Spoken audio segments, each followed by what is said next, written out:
ഈ ഡയബറ്റിക്കും കൊളസ്ട്രോളൊക്കെ തന്നെ പലവിധ അസുഖങ്ങളുടെ ലക്ഷണങ്ങളാണ്. നമ്മളത് മനസ്സിലാക്കിക്കൊണ്ട് ജീവിക്കുകയാണെങ്കിൽ നമുക്ക് എല്ലാവിധ അസുഖങ്ങളിൽ നിന്ന് രക്ഷപ്പെടാൻ പറ്റും. ഇത്തരത്തിൽ ഡ്രൈ ഫ്രൂട്ട്സും നേരത്തെ പറഞ്ഞ വെജിറ്റബിൾസും ഉപയോഗിക്കുകയാണെങ്കിൽ നമുക്ക് കൊളസ്ട്രോൾ ഒരു പരിധി വരെ കൺട്രോളായിട്ട് കൊണ്ടുവരാൻ പറ്റും. കൊളസ്ട്രോൾ മാറാൻ വേണ്ടിയിട്ടുള്ള ഹോം റെമഡീസ് എന്തൊക്കെയാണെന്ന് നോക്കാം. നമുക്ക് ആദ്യമായിട്ടൊരു വളരെ സിമ്പിളായിട്ടുള്ള ഹോം റെമഡീസ് പറയാം.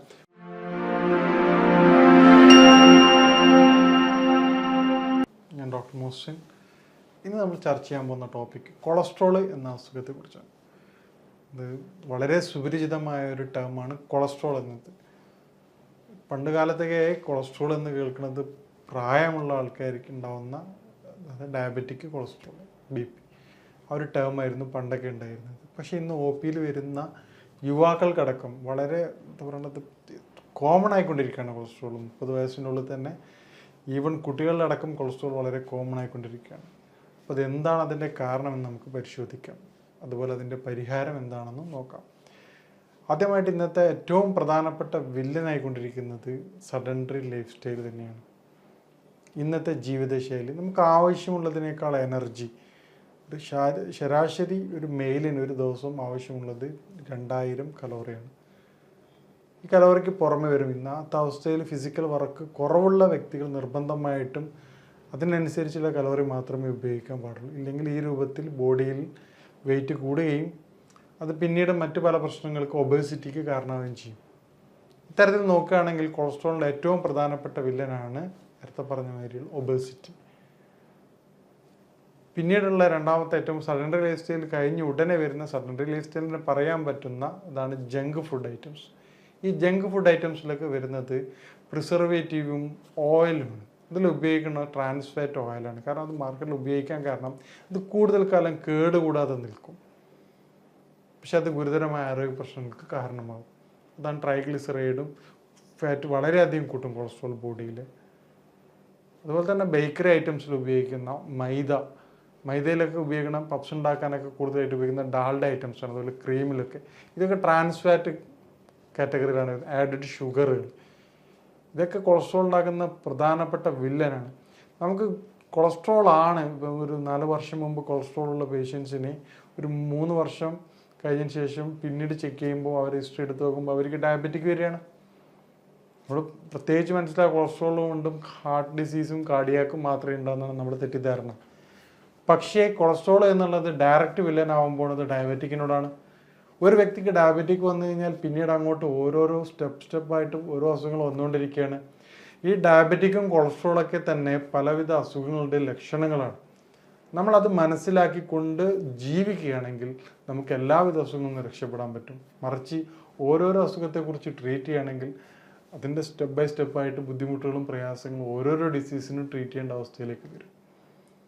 അപ്പോൾ ഈ പറഞ്ഞതുപോലെ എന്താണ് ഇതിൻ്റെ കാരണം നമുക്ക് നോക്കാം. നേരത്തെ പറഞ്ഞ ഏറ്റവും പ്രധാനപ്പെട്ട കാരണം സഡൻഡറി ലൈഫ് സ്റ്റൈലാണ്. പിന്നീട് ജങ്ക് ഫുഡാണ്, ബേക്കറി ഐറ്റംസാണ്. ഇന്ന് സ്റ്റുഡൻസ് ആയാലും കുട്ടികളായാലും പപ്സ് കഴിക്കാൻ വേണ്ടി നിർബന്ധിക്കുകയാണ്. അതുപോലെ ലഡു, ബേക്കറി ഐറ്റംസ്, അതിലൊക്കെ ആർട്ടിഫിഷ്യൽ ഷുഗറും high fructose corn syrup, artificial ഷുഗറാണത്, ഹൈ ആണ് അതിൻ്റെ കലോറിക് വാല്യൂ. അത്രയൊന്നും ജോലി ഇല്ലാത്തൊരു വ്യക്തി ബോഡിയിലേക്ക് തുടർച്ചയായിക്കൊണ്ട് ഇപ്പം ലഞ്ച് ബ്രേക്ക് സമയത്തേക്ക് 1-2 പപ്സ് തിന്നുന്ന കുട്ടികളുണ്ട്. അപ്പോൾ അവർ ഒബേഴ്സായി വരികയാണ്. ഇപ്പോൾ ഫീമെയിലാണെങ്കിൽ അവർക്ക് PCOD ഉണ്ടാവുകയാണ്. പേഷ്യൻസ് കൊണ്ടുവരികയാണ് മക്കളെ, ഡോക്ടർ പീരീഡ്സിന് ബുദ്ധിമുട്ടുണ്ട്, ഹോർമോൺ ചേഞ്ചസ് വരികയാണ്. അവർ ഹിസ്റ്ററി എടുത്ത് നോക്കുമ്പോൾ പാരൻസ് പൈസ കൊടുക്കുകയാണ് ലഞ്ചിൻ്റെ സമയത്ത് എന്ത് കഴിക്കാൻ, ഈ പറഞ്ഞ ബേക്കറി ഐറ്റംസ്. അവർ നേരെ പോയിട്ട് ബേക്കറി ഐറ്റംസ് കഴിക്കും. ബർഗർ ആണെങ്കിൽ ബർഗറിൽ ഉപയോഗിക്കുന്ന ഈസ്റ്റ്, എല്ലാവിധ പ്രശ്നങ്ങളും ഈ പറഞ്ഞ പ്രിസർവേറ്റീവായിട്ട് ഉപയോഗിക്കുന്ന നേരെ ഇതിനാണ് കോസ് ആവുന്നത്. ഇപ്പോൾ ട്രാൻസ് ഫാറ്റ് കണ്ടിട്ടുള്ള ഫുഡ് ഐറ്റംസ് കഴിക്കുമ്പോൾ പെട്ടെന്ന് തന്നെ കൊളസ്ട്രോൾ ഉണ്ടായും. അത് മറ്റു പലവിധ ആരോഗ്യ പ്രശ്നങ്ങൾക്ക്, യൂറിക് ആസിഡിന് പോലും കാരണമാവാറുണ്ട്. ഇനി നോർമലായിട്ട് ചില തെറ്റിദ്ധാരണ ഉണ്ട്. പേഷ്യൻസ് ഒന്ന് പറയും, ഡോക്ടർ എനിക്കിപ്പോൾ കൊളസ്ട്രോൾ വന്നിട്ടുണ്ട്, അതുകൊണ്ട് ഞാൻ ഇനിയിപ്പം ഇറച്ചിയും മീനും മുട്ടയൊന്നും കഴിക്കാറില്ല എന്ന് പറയും. ഇത് തെറ്റായ ധാരണയാണ്.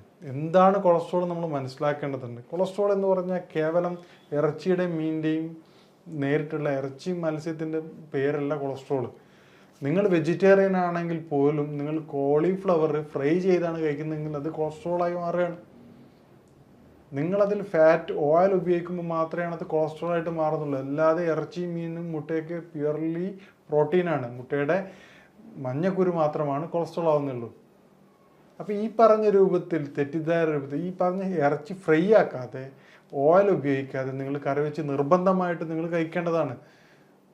സ്വാഭാവികം കുറച്ച് കഴിയുമ്പോൾ അവരുടെ ബോഡി വെയിറ്റ് കുറയും. എന്താണ് കാരണം കഴിക്കുമ്പോൾ അവർ പറയുക കൊളസ്ട്രോളാന്ന് പറഞ്ഞതിന് ശേഷം വീട്ടുകാർ ഇറച്ചിയും തരാറില്ല, ഫുൾ അത്രയും കൺട്രോൾഡ് ആണ്, വീട്ടുകാരുടെ സ്നേഹം കൊണ്ടാണ്.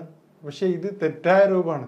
നിങ്ങൾ ഇറച്ചി മീനും അവർക്ക് കറി വെച്ച് കൊടുത്തോ, ഫ്രൈ ആക്കുന്നതിന് പകരം പൊരിക്കുന്നതിന് പകരം ഡയറക്റ്റ് കറി വെച്ച് കൊടുത്തോ, അത് അവരുടെ ശരീരത്തിന് അത്യാവശ്യമാണ്, പ്രായമുള്ള വ്യക്തികൾക്കൊക്കെ. അപ്പോൾ ഇത്തരത്തിൽ നമ്മൾ കറക്റ്റ് കൺട്രോൾ ചെയ്ത് പോവുകയാണെങ്കിൽ വളരെ എളുപ്പം നമുക്ക് കൊളസ്ട്രോൾ കൺട്രോൾ ചെയ്യാൻ പറ്റും. ഇപ്പോൾ കൊളസ്ട്രോൾ കൺട്രോൾ ചെയ്യാനും നേരത്തെ പറഞ്ഞ പോലെ സെഡൻറ്ററി ലൈഫ് സ്റ്റൈൽ മാറ്റുകയാണെങ്കിൽ ദിവസത്തിൽ ഒരു അരമണിക്കൂറെങ്കിലും നമ്മൾ സൈക്ലിങ്ങോ മറ്റു പല വിധത്തിലുള്ള എയറോബിക് എക്സസൈസ് ചെയ്യുകയാണെങ്കിൽ, ഹാർട്ട് റേറ്റ് കൂടുന്ന തരത്തിലുള്ള എക്സസൈസ് ചെയ്യുകയാണെങ്കിൽ കൊളസ്ട്രോൾ നമുക്ക് ഒരു മെഡിസിൻ ഇല്ലാതെ തന്നെ കൺട്രോൾ ചെയ്യാൻ പറ്റും.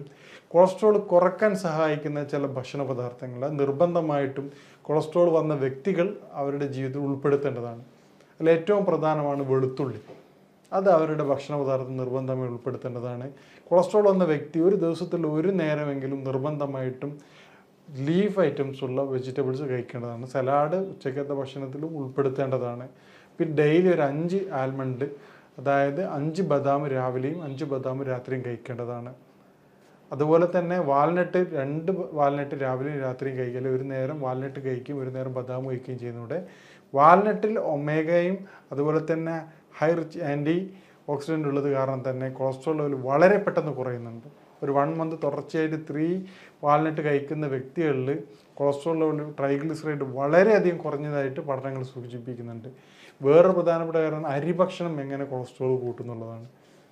ഓയിലി ഐറ്റംസൊക്കെ ആൾക്കാർ ഒഴിവാക്കും, വീണ്ടും അരി നന്നായിട്ട് കഴിക്കും. അരി കൂടുതലായിട്ട് ഇഷ്ടമുള്ള ഒരു വ്യക്തികൾ ബോഡി ഇത് ഗ്ലൂക്കോസിനെ സ്റ്റോർ ചെയ്ത് മാറ്റുന്നത് ട്രൈഗ്ലിസറൈഡ് ആയിട്ടാണ്.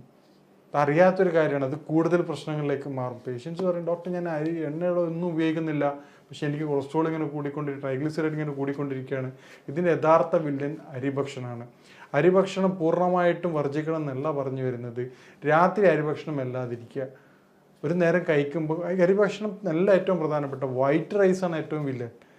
അരിഭക്ഷണത്തിൽ എല്ലാ അരിഭക്ഷണവും വൈറ്റ് റൈസ്. നിങ്ങളുടെ നാടുകളിൽ തവിടോട് കൂടിയിട്ടുള്ള റെഡ് കളറുള്ള അരി നിങ്ങൾക്ക് കിട്ടുകയാണെങ്കിൽ ധൈര്യമായിട്ട് നിങ്ങൾ ഉപയോഗിച്ചോ. തവിടോട് കൂടിയിട്ടുള്ള അരി, മാർക്കറ്റിലുള്ള തവിടോട് കൂടി അരി നിങ്ങൾ ഉപയോഗിക്കരുത്. കാരണം അതിൽ കൃത്യമായിട്ട് കളർ ചേർത്തിട്ടാണ് പ്രശ്നം വരുന്നത്.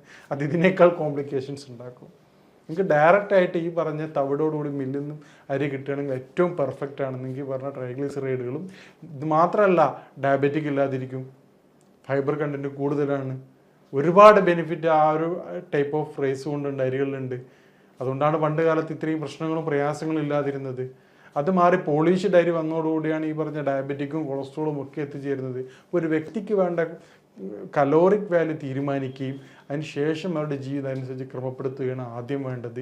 ഇത്തരത്തിൽ ഡ്രൈ ഫ്രൂട്ട്സും നേരത്തെ പറഞ്ഞ വെജിറ്റബിൾസും ഉപയോഗിക്കുകയാണെങ്കിൽ നമുക്ക് കൊളസ്ട്രോൾ ഒരു പരിധി വരെ കൺട്രോളായിട്ട് കൊണ്ടുവരാൻ പറ്റും. ഇനി കൊളസ്ട്രോൾ ഉള്ള വ്യക്തികൾ ഡെയിലി രാത്രി ഉറങ്ങാൻ നേരത്ത് കക്കരി കഴിക്കുകയാണെങ്കിൽ അത് നല്ലതാണ്. ഇനിയിപ്പോൾ കൊളസ്ട്രോളിനായിട്ടുള്ള യുനാനി ട്രീറ്റ്മെൻറ്റ് എന്താണെന്ന് നമുക്ക് പരിശോധിക്കാം. യുനാനി വൈദ്യശാസ്ത്രം അനുസരിച്ച് കൊളസ്ട്രോൾ നേരത്തെ പറഞ്ഞ ലിവറിൻ്റെ ചൂട് കൂടുതൽ കൊണ്ടുണ്ടാകുന്ന പ്രശ്നമായിട്ടാണ് കൺസിഡർ ചെയ്യുന്നത്. ബ്ലഡിനെ ആ ചൂട് കുറക്കുന്നതോടുകൂടി അല്ലെങ്കിൽ ബ്ലഡ് ക്ലിയർ ചെയ്ത് ലിവറിൻ്റെ ഫംഗ്ഷൻ ബൂസ്റ്റ് ചെയ്യുന്നതോടുകൂടി തന്നെ നമുക്ക് നേരത്തെ പറഞ്ഞ പോലെ മെറ്റബോളിക് ആക്ടിവിറ്റീസ് കൂട്ടുകയും ചെയ്യുന്നതോടെ തന്നെ കൊളസ്ട്രോൾ കുറയുന്നതായിട്ട് കണ്ടുവരുന്നുണ്ട്. നേരത്തെ പറഞ്ഞ ബദാമിൻ്റെ ഓയിലാണ് പ്രധാനപ്പെട്ട ഒരു മെഡിസിൻ ഉള്ളത്. പിന്നെ വെളുത്തുള്ളിയുടെ കണ്ടൻറ്റുള്ള വേറൊരു മെഡിസിൻ ഉണ്ട്. പ്യുവർലി നാച്ചുറൽ മെഡിസിനാണ് യുനാനി സിസ്റ്റം. അതുപോലെ മെഡിസിൻ കണ്ടൻറ്റും നാച്ചുറലാണ്. നേരത്തെ പറഞ്ഞ നാച്ചുറൽ വൈസ് നമ്മൾ നോക്കുകയാണെങ്കിൽ വളരെ എളുപ്പം തന്നെ കൊളസ്ട്രോൾ കുറയുന്നതാണ്. ഇനി കൊളസ്ട്രോൾ ഉണ്ടാവുന്ന കോംപ്ലിക്കേഷൻസ്, നമ്മൾ ഏറ്റവും പ്രധാനപ്പെട്ട കോംപ്ലിക്കേഷൻസ് വരുന്നത് കാർഡിയാക് ഡിസീസാണ്. അതുപോലെ തന്നെ ഡയബറ്റിക് ആണ്. കാർഡിയാക്ക് എല്ലാവർക്കും അറിയാൻ പറ്റും, പക്ഷേ ഡയബറ്റിക്കിൻ്റെയും പ്രധാനപ്പെട്ട വില്ലൻ കൊളസ്ട്രോളാണ്. ഇനി കൊളസ്ട്രോൾ മാറാൻ വേണ്ടിയിട്ടുള്ള ഹോം റെമഡീസ് എന്തൊക്കെയാണെന്ന് നോക്കാം നമുക്ക്. ആദ്യമായിട്ടൊരു വളരെ സിമ്പിളായിട്ടുള്ള ഹോം റെമഡീസ് പറയാം. വെളുത്തുള്ളിയും ബദാമും തേനിൽ ചേർത്തുകൊണ്ട് ദിവസവും ഒരു 1/2 ടീസ്പൂൺ കഴിക്കുക. വെളുത്തുള്ളിയും ബദാമും, ഒരു 5 ബദാമും 3 ഇതിൽ വെളുത്തുള്ളിയും ചേർത്തുകൊണ്ട് തേനിൽ വെറും വയറ്റിൽ കഴിക്കുകയാണെങ്കിൽ കൊളസ്ട്രോൾ ലെവൽ കുറഞ്ഞ് വരാൻ സഹായിക്കും. ഇതുപോലെ തന്നെ ആപ്പിൾ സിട്രർ വിനാഗർ, നേരത്തെ പറഞ്ഞ പോലെ ആപ്പിൾ വിനാഗർ നാച്ചുറൽ വിനാഗറാണ്. അത് രാത്രി അല്ലെങ്കിൽ രാവിലെ ഒരു നേരം കഴിക്കുകയാണെങ്കിൽ അതും കൊളസ്ട്രോൾ കുറയാൻ വേണ്ടി സഹായിക്കുന്നുണ്ട്. ഓയിലിന് പകരം ഒലിവ് ഓയിൽ യൂസ് ചെയ്യുന്നതാണെങ്കിൽ അതും കൊളസ്ട്രോൾ കുറയാൻ വളരെയധികം സഹായിക്കുന്നുണ്ട്. നേരെ ലീഫ് വെജിറ്റബിൾസ് രാത്രി നിർബന്ധമായിട്ട് ഉൾപ്പെടുത്തുക. ഇത്തരത്തിൽ നമ്മൾ തുടർന്ന് പോവുകയാണെങ്കിൽ നമുക്ക് കൊളസ്ട്രോൾ വളരെ എളുപ്പത്തിൽ കൺട്രോൾ ചെയ്യാൻ പറ്റും. മെഡിസിൻസിന് പകരം ഡയറ്റിലൂടെ തന്നെ നമ്മുടെ ജീവിത ശൈലിയിലൂടെ തന്നെ നമുക്ക് മാറ്റം വരുത്തുകയാണെങ്കിൽ അത് മികച്ച ഫലം ലഭിക്കും. ശരീരത്തിന് കേവലം കൊളസ്ട്രോൾ മാത്രമല്ല എല്ലാ ആക്ടിവിറ്റീസിലും അത് പ്രതിപാദിക്കും. ഇത്തരത്തിൽ കൊളസ്ട്രോളുമായിട്ട് ബന്ധപ്പെട്ട എല്ലാവിധ സംശയങ്ങൾക്കും കാര്യങ്ങൾക്കും താഴത്തെ നമ്പറിൽ ബന്ധപ്പെടാവുന്നതാണ്.